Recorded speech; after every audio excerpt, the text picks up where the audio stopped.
자, 지금부터는 말로만 설명하기보다는 같이 한번 직접 해보면 좋을 것 같아요. 각자 핸드폰이나 컴퓨터를 켜시고 인터넷을 들어가셔서 구글 스칼라를 한번 검색을 해볼게요. 오늘은 연구를 보는 방식을 연습하는 시간이라고 생각해 주시면 될 것 같습니다. 다들 들어가셨나요? 천천히 한번 들어가 보세요. 다 들어가셨으면 지금은 저와 같은 키워드로 검색을 한번 해볼게요. 검색어는 백페인 피지오테라피로 한번 검색해 보겠습니다. 그리고 나중에 혼자 공부하실 때는 임상에서 궁금했던 부분을 AI와 함께 정리해서 이런 방식으로 주제를 잡아서 검색을 해보시면 될 것 같습니다.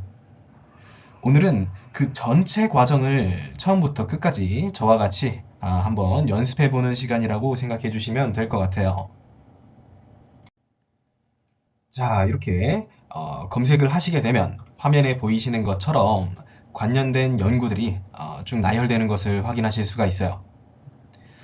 이 단계에서 중요한 점들은 이 연구들을 모두 다 읽으려고 노력하지 않으셔도 된다는 거예요. 다행이죠. 실제로 그럴 필요도 없고 현실적으로 불가능합니다. 대신 내가 지금 하고자 하는 임상적인 질문에, 내가 가지고 있는 임상적인 질문에 조금이라도 답을 줄 수 있을 것 같은 관련이 있어 보이는 연구를 고르는 단계라고 생각하시면 될 것 같아요. 그래서 이 단계에서는 논문의 내용보다 제목에 어떤 키워드가 들어가 있는지, 내가 궁금한 임상 질문과 해당되는 부분이 있는지 이 정도만 보시고 연구를 선택하시면 충분합니다. 여기서 그냥 결과를 쭉 훑어보는 방법도 있지만 조금 더 효율적으로 보려면 구글 스칼라의 기능을 하나 더 활용해 볼 수 있습니다. 펌메드에도 뭐 관련된 기능들이 여러 가지가 있어요. 먼저 가장 쉽게 우리가 설정할 수 있는 것들은 어, 투고 연도를 직접적으로 설정할 수 있겠죠. 이번에는 검색 결과를 2020년 이후로 한번 설정해 보도록 하겠습니다. 다들 한번 하셨나요? 보통은 이렇게 5년에서 10년 단위로 범위를 어느 정도 범위로 설정해서 보는 게 가장 현실적인 방법입니다. 한두 편의 연구를 깊게 보는 것도 중요하지만 먼저 전체적인 흐름을 보는 게 더 중요할 것 같아요. 이렇게 연도를 나누어서 보면 어, 과거에는 어떤 주장들이 주를 이루었는지, 세계적인 서학학들의 입장이 시간에 따라 어떻게 변화해 왔는지, 그리고 최근에는 어떤 관점을 취하고 있는지를 자연스럽게 시간의 흐름에 따라 살펴볼 수 있을 거예요. 그런데 여기서 한 가지 주의할 점이 있습니다. 연구를 설정해서 흐름을 보는 것도 중요하지만 그렇다고 해서 과거의 연구들이 의미가 없어지는 것은 아닙니다. 실제로 과거부터 지금까지 수십 년간 입지가 크게 변하지 않은 일종의 정론과 가까운 아주 훌륭한 연구나 서적들도 굉장히 많습니다. 그래서 최신 연구라고 해서 항상 더 옳고 신뢰할 수 있다고 생각하는 것도 조심할 필요가 있어요. 경계할 필요성이 있습니다. 설령 최근의 연구에서 새로운 입장이 제시가 되었다고 하더라도 그것이 곧바로 정론이 되는 것은 아닙니다. 항상 시간을 견뎌냈는지 여러 연구에서 반복적으로 지지되는지를 함께 보면서 판단을 하셔야 됩니다. 자, 이렇게 투고 연도까지 설정을 마치셨으면 이제부터는 본격적으로 연구 하나를 선택해 보도록 할게요. 여러 개를 찾으실 필요는 없고 하나 정도 내가 찾아보고자 하는 주제와 유사하거나 거의 일치하는 제목을 하나 골라주시면 돼요. 지금은 저와 함께 검색 결과 중에 여기 가장 상단에 있는 이 연구를 같이 보도록 하겠습니다. 연구의 제목을 한국어로 풀면 요통관리에서 BPS 모델이죠. 생물, 심리, 사회적 모델에 대한 비판적인 고찰이래요. 이제는 새로운 접근이 필요한 시점인가? 이런 질문을 하고 있어요. 제목은 이 정도로 이해하시면 될 것 같습니다.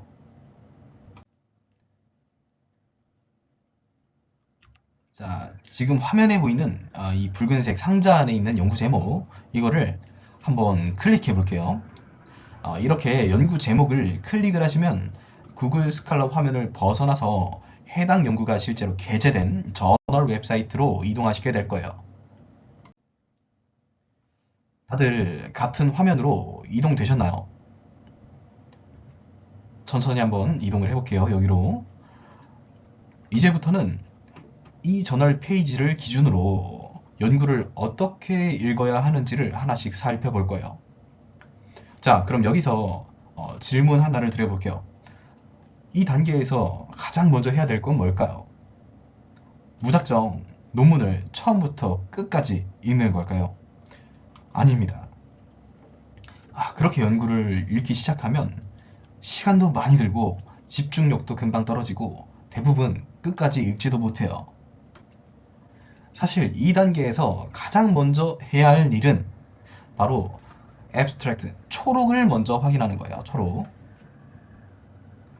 초록에는 이 연구가 왜 진행되었는지, 그리고 무엇을 알아보고자 했는지, 어떠한 결론에 도달을 했는지가 아주 짧은 분량으로 정리가 잘 되어 있어요.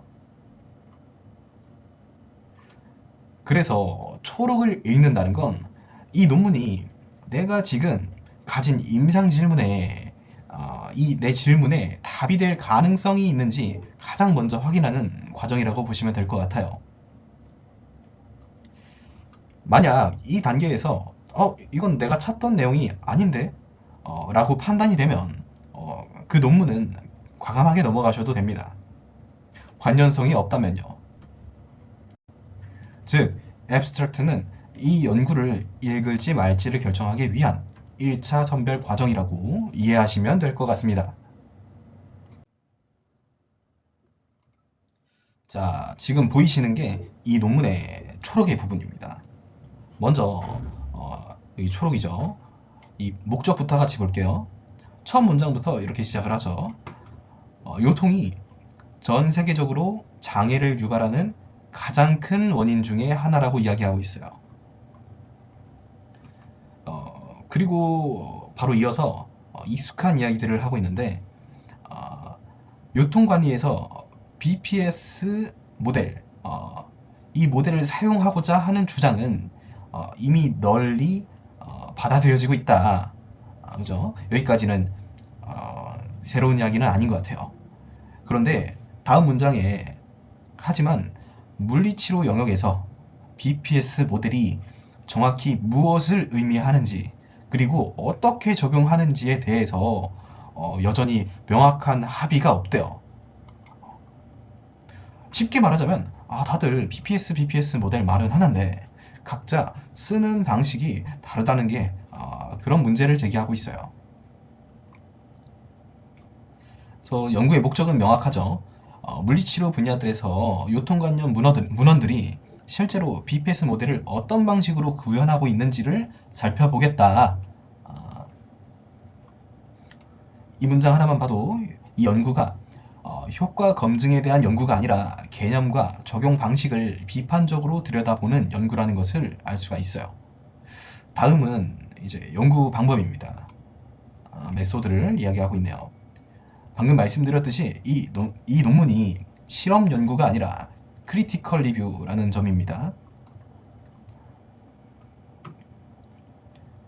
보시면은 펀메드와 웹 오브 사이언스에서 총 66편의 논문을 모아서 통계 분석이 아니라 담론 분석을 했대요.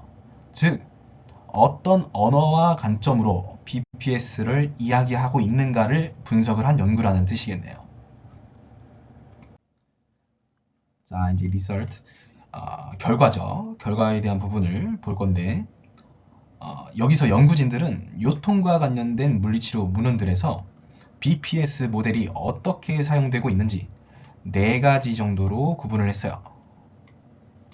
동그라미가 마음이 삐뚤은가 봐요. 자, 첫 번째로 많은 연구들이 BPS 모델을 생의학적으로 생리학적인 모델과 구분하지 않고 혼용하고 있었다라고 지적하고 있어요. 쉽게 말하자면 다들 BPS라고 얘기하지만 실제로 이 바이오메카니컬한 생리학적인 사고 틀에서 바이올로지컬한 사고 틀에서 크게 벗어나지 못했다, 이런 의미를 이야기하고 있네요. 두 번째는 심리적인 것들을 이야기하고 있어요. 심리적인 요인은 인지, 행동, 그리고 우리가 흔히 말하는 옐로 플래그, 그리고 환자와의 라포 형성, 관계 형성 정도로만 다뤄지고 있었다고 해요.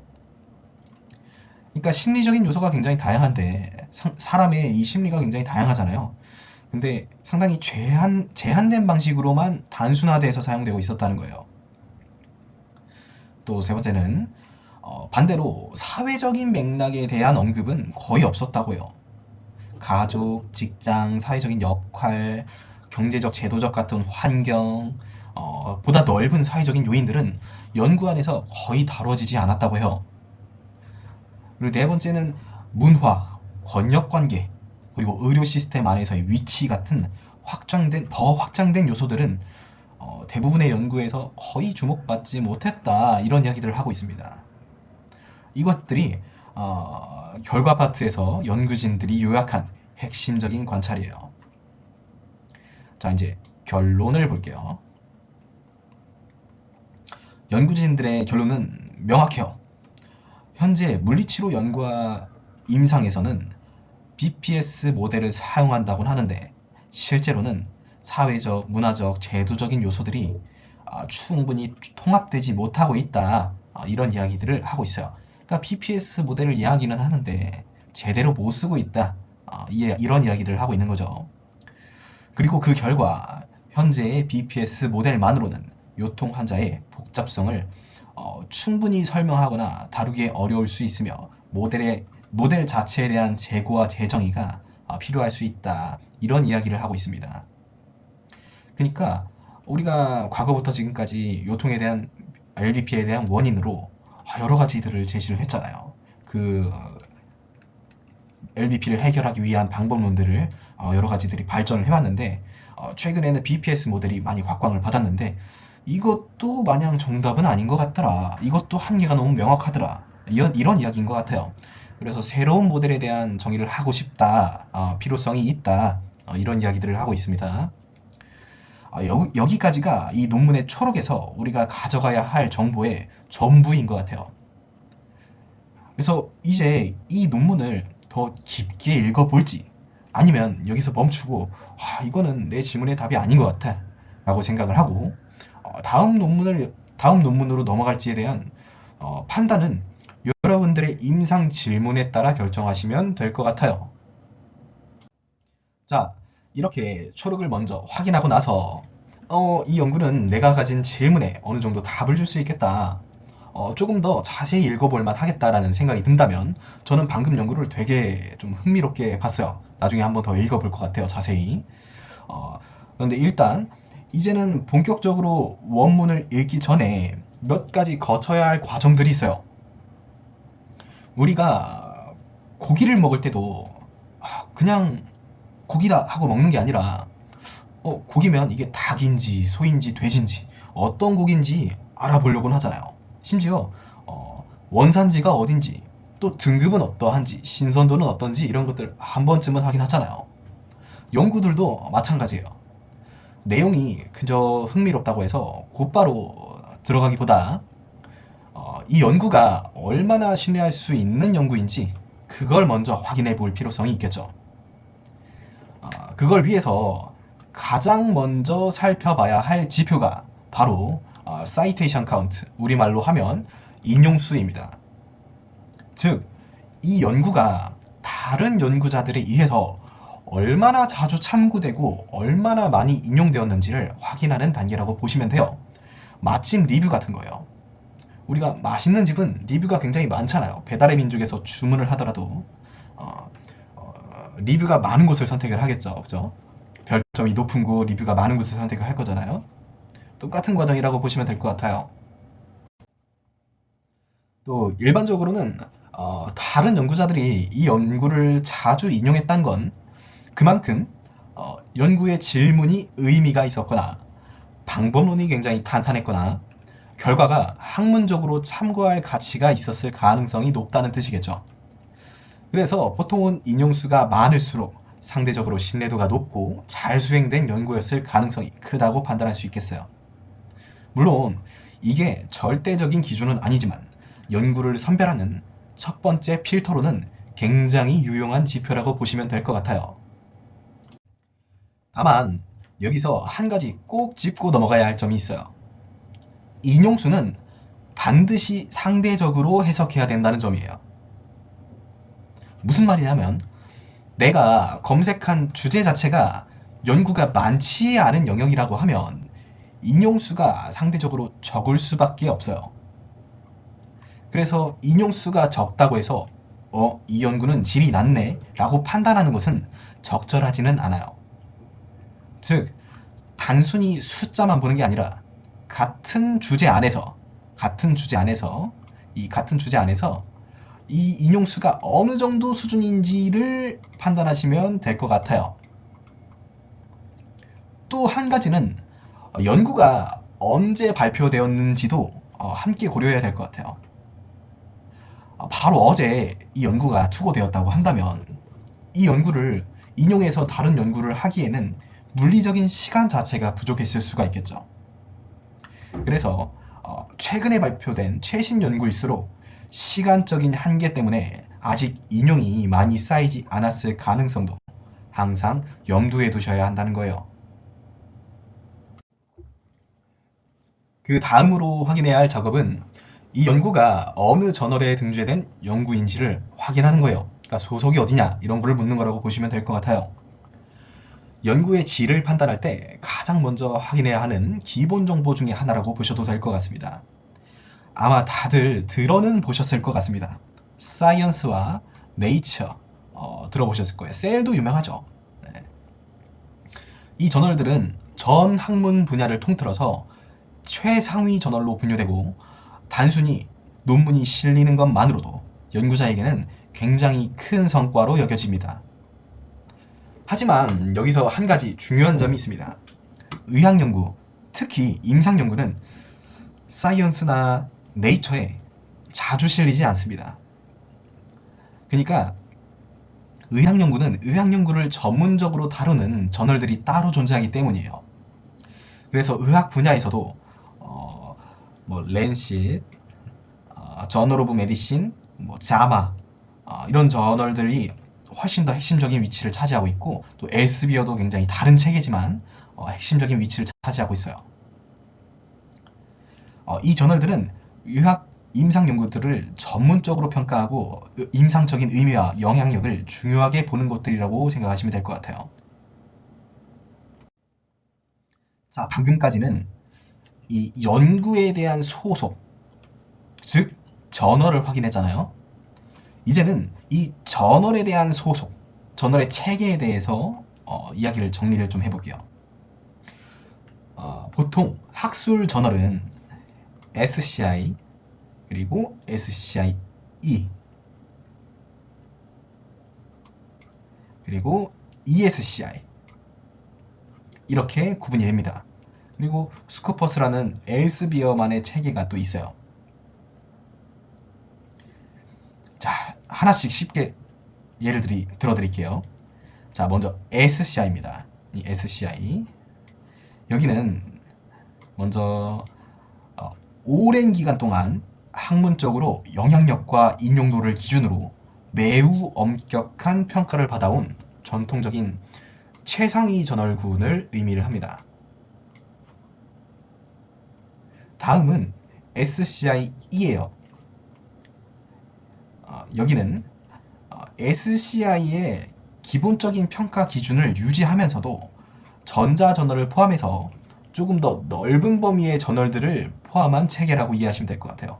그러니까 둘이 거의 같은 건데 SCI는 예전에 우리 과거의 학자들이 거의 이 실제 페이퍼, 아날로그틱한 페이퍼 형태로 논문을 투고했잖아요. 그런 것들이 SCI에 많고 SCI-E는 이제 전자저널이에요. 요즘에는 다 전자로 전원을 투구하기 때문에. 그래서 이런 것들이 같은 체계니까 둘이 SCI-E는 조금 더 전자까지 확장되었다라고만 이해하시면 될 것 같습니다. 그 다음은 이제 ESCI가 있죠. ESCI는 아직 SCI나 SCI-E로 편입되지는 않았지만 학술적인 가치나 성장 가능성을 인정받아서 관찰 단계에 있는 저널들을 이야기하고 있어요. 그러니까 실제로 약간 신뢰도가 떨어질 수는 있겠죠. 그렇지만 ESCI에 실린 연구라고 해서 무조건 SCI나 SCI-E 저널에 속해 있는 저널들보다 신뢰도가 낮다, 질이 낮다고 판단하기보다는 ESCI에는 연구 주제가 새롭거나 해당 분야 자체가 아직 성장 중인 경우에는 충분히 참고할 가치가 있는 연구들도 다수 포함되어 있어요. 마지막으로 스코퍼스인데 여기는 이 세 개랑 다르게 엘스비어에서 운영하는 전 세계적인 논문 초록 인용 데이터베이스라고 이해하시면 될 것 같아요. 이 세 개는 웹 오브 사이언스를 기반으로 한다고 하면 얘는 사이트 스코어나 SJR, 스닙과 같은 자체적인 평가 지표를 사용해요. 그런 차이가 있습니다. 여기서 꼭 짚고 가야 할 게 있는데 어느 게 좋다, 어느 게 더 좋은 거다 이런 줄을 세우려고 하는 목적은 아닙니다. 이걸 알아야 하는 이유는 이 연구가 어떠한 맥락에서 쓰였는지, 어떤 독자들을 대상으로 하는지, 어떤 질문에 답을 하려는지에 대한 이해를 하기 위해서 알아볼 필요성이 있는 거죠. 예를 들어서 임상에서 바로 활용할 수 있는 연구는 꼭 최상위 저널 SCI에 실리지 않더라도 각 개별 전문 분야 저널에 실리는 경우가 있어요. 반대로 학문적인 개념이나 패러다임 자체를 바꾸는 연구는 상대적으로 높은 저널에 실리는 경우가 있어요. 그래서 이 저널 체계는 연구가 얼마나 위에 있느냐를 판단하는 기준이라기보다는 어떠한 시선으로 연구를 읽어야 할지를 가늠하기 위한 참고 정보라고 보시면 될 것 같아요. 자, 이야기가 길었는데 그래서 이제는 그러면 도대체 연구가 어느 저널에 실린 거고 SCI인지 SCI-E인지 ESCI인지 어떻게 할 수 있냐, 그 방법을 같이 한번 해보려고 해요. 어렵지 않으니까 천천히 화면을 보시면서 같이 한번 따라와 볼게요. 먼저 우리가 해야 할 일은 이 연구가 실린 저널, 잡지사가 어딘지를 확인하는 거예요. 앞에 화면을 보시면 화살표가 날아왔죠. 화살표로 표시된 부분이 이 인용 사이트 버튼을 한번 같이 눌러볼게요. 자, 되셨으면 화면을 보시면 이런 박스 형태의 창이 하나 떴을 거예요. 이걸 누르면요. 자, 여기서 일반 글씨가 아니라 옆으로 좀 기울어져 있는, 삐딱하게 기울어져 있는 글씨가 보이시나요? 이 부분이 바로 해당 논문이 실린 저널의 이름입니다. 자, 이제 이거를 복사를 해 놓을 거예요. 컨트롤 C 해두시고 다음 단계로 이제 네이버든 구글이든 어디서든 마스터 저널리스트라고 검색을 하시면 될 것 같아요. 자, 이거를 검색하시면 이런 결과가 뜰 거예요. 여기서 가장 상단에 있는 이 공식 사이트를 클릭해서 접속하시면 되겠습니다. 자, 마스터 저널리스트 사이트에 접속을 하셨다면 이제부터 화면 가운데에 보이는 검색창부터 같이 한번 확인을 해볼게요. 여기 빈칸에 우리가 아까 미리 복사해 두었던 저널 이름을 그대로 복사 붙여넣기 하시면 돼요. 복사 붙여넣기 하셨으면 이제 이 서치 저널 이거를 한번 클릭해 볼게요. 자, 이렇게 검색을 하셨으면 이 파란색 테두리로 일치하는 결과가 있었다라고 표시가 나올 거예요. 보이시나요? 저널 이름을 보면 우리가 아까 검색했던 이것과 일치하게 있죠. 그리고 밑에 이것을 보시면 SCIE, Science Citation Index Expanded, SCIE급의 저널에 포함이 되어 있다. 이렇게 우리가 인덱스 체계를 확인할 수 있는 방법을 지금까지 배워보았습니다.